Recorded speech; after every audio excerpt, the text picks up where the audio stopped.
My name is Tessa Mikowski, and I believe that authentic cross-racial relationships are possible and valuable. I was about 8 years old when I walked into my cheerleading gym for the first time. I remember being terrified and completely nervous in front of the coaches at tryouts. Although I was terrified, I still had a little bit of confidence that I was able to use my tryout. While waiting to be called in for tryouts, I met a bunch of girls that I would soon call my teammates. The girls and boys that I met were really diverse, some being black, some being Latino, and even some being Asian. I grew up in a suburb of Chicago, so I was exposed to people of color at a young age. That being said, I never developed a predisposed thought of racism. I viewed my teammates as equals. Not only were my teammates a different race, but my coaches were as well.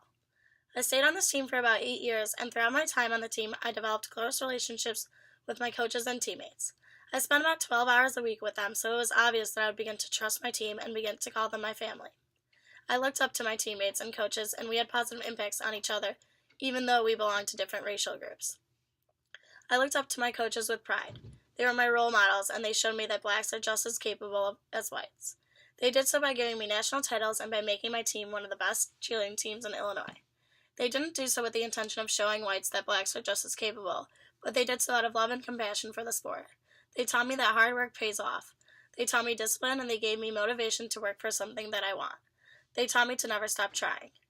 Not only did my coaches and teammates teach me important life skills, but they also taught me important material skills. Because I spent about 3 days a week with my teammates and coaches, I learned about the common practices they have at home, and they learned about mine. We shared each other's cultures, and I ended up benefiting from it tremendously. Learning about the African American culture gave me first-hand insight into their culture. It gave me a sense of their culture, and I assimilated into it at a young age.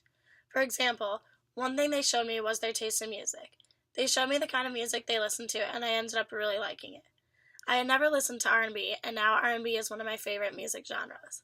They also taught me beauty techniques that I had never seen before. Some of these techniques included keeping my hair curled and keeping my makeup on longer.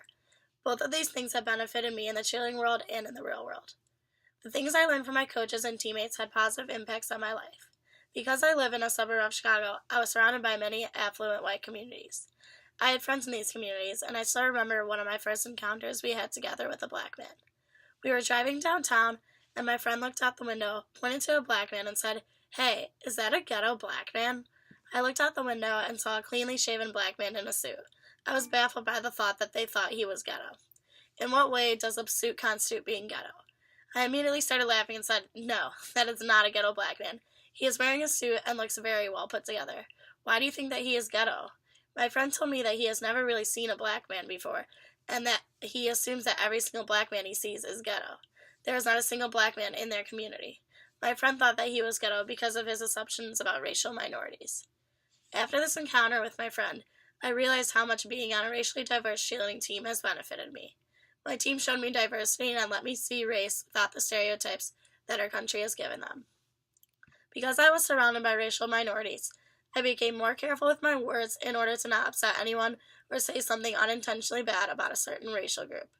I believe that because of my team, I am a more well-rounded, thoughtful, and careful person. I acquired basic social skills that would work all over the U.S. and not just in affluent white communities.